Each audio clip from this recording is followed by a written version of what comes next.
Greetings, YouTubians, and welcome back to Wayne's Sharp World, where today we are taking a look at the newest Sencut knife to come to market, and that knife would happen to be the Sencut Excalis. Now, before I go any further into this review, I want to thank you guys for tuning in today. If you like what you see, please do me a huge favor, hit that subscribe button, follow along, and I will continue to bring you the content. Now, let's take a look at some overall specs on this budget EDC right here.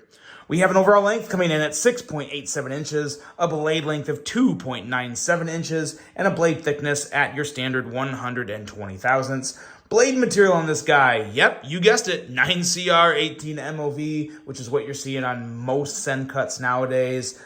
We have kind of a, I would probably call this a reverse Tonto / sheep's footy type blade. I mean, you tell me, I definitely get some reverse Tonto vibes, but it could also kind of be a clip point.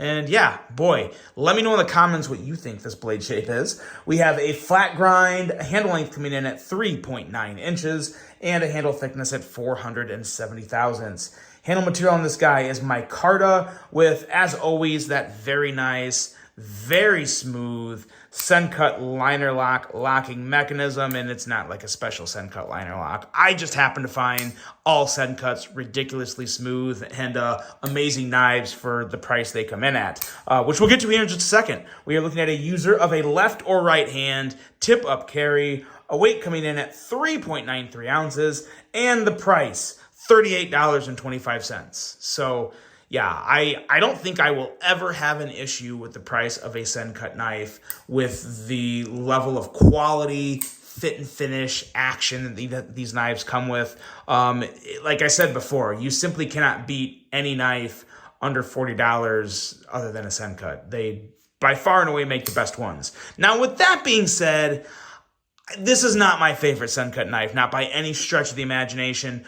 Only for the biggest thing is the size of it. This is a knife that I would personally like to see a little bigger, but let's do some size comparisons to get that size into proper perspective here. And actually, let me bring out this Civivi right here. I believe this is the Civivi Vexor, I think. It's rather new, but I'm pretty sure that's the Vexor. But you're going to notice some real similarities there. And I also have the Kaiser Drop Bear, which is also a pretty good size comparison, really. A little longer, but again, I feel like the Drop Bear is a very well-known knife, so always worth putting next to a knife that is recognized by the rest of the community. But let's take a look at these real quick and see just some very, very similarities here. Obviously, you do technically have a different blade shape, but it's kind of like they took, I don't know which one of these knives came first. I'll say this, the Vexor came first, and again, I'm pretty sure this is the Vexor. Yeah, so a lot of similarities. You have very similar handles. You have pretty much identical lengths. Similar blade shapes. It's just like they chopped a little more off here and there and did some different grinds. And you put holes in the handles. So yeah, worth noting there. I will say I do like both of these knives, but I do wish they were both bigger. I wish these were both like 3.5 to 3.7 inch blades, because the handle and the blade and everything, it just kind of fits more into what I think would be a much better knife if it was a bigger size. So just my opinion there. Not that this is this is a bad knife because of the size, but I just think it could be a lot better with that bigger size. Let's do one more little quick comparison here. Let's bring out the Civivi Elementum, and then another knife that I am just absolutely crushing on so hard right now, the Vosteed Acorn. For a $50 knife, this would be one of my top recommendations right now for a $50 budget knife. The Vosteed Acorn is phenomenal.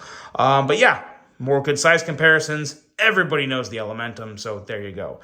No more size comparisons needed here for this, and we can start talking more about this knife. And, you know, to be totally honest with you guys, there's really nothing crazy special about this knife, other than the fact that it's a Sencut, and Sencuts are consistently very good. And then this one is, you know, in terms of, you know, the sharpened edge, 17 thousandths behind the edge, so it's nice and slicey. The blade itself, I do think looks good, but again, like I said before, I'll say it one more time, I just think that the shape of this knife and the blade shape, I think it's better suited as a bigger knife. Only real big knock I have on it. But other than that, I mean, yeah, it's a great blade. I mean, it has a nice tip, a nice sturdy tip, good lines. It looks good. A lot of slicey belly, nice plunge grind as you would expect to get with something like a Sencut.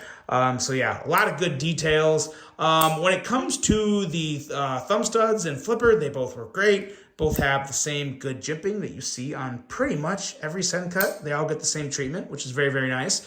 Get to the handle, and I've said it before, I don't like the speed holes.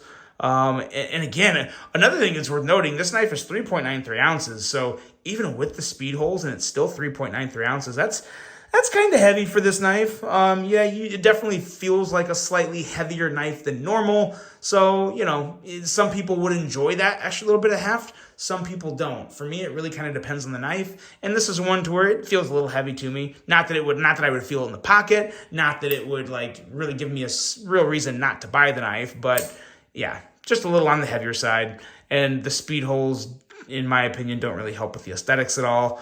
The clip works fine. Nice deep carry clip that you get on pretty much all the Civivis and Sencuts nowadays. So no issue there. Your lanyard post, all the same stuff that you see on a lot of Sencuts. And the best thing about it that is consistently great, as I said before, is the action. I have yet. It's been a very, very long time, if ever, that I've had a Sencut that didn't just have really, really good deployment action and very smooth closing action. So it's nice to know that you can always count on that with the Sencut. You really can. But that is pretty much it. This is a pretty quick review.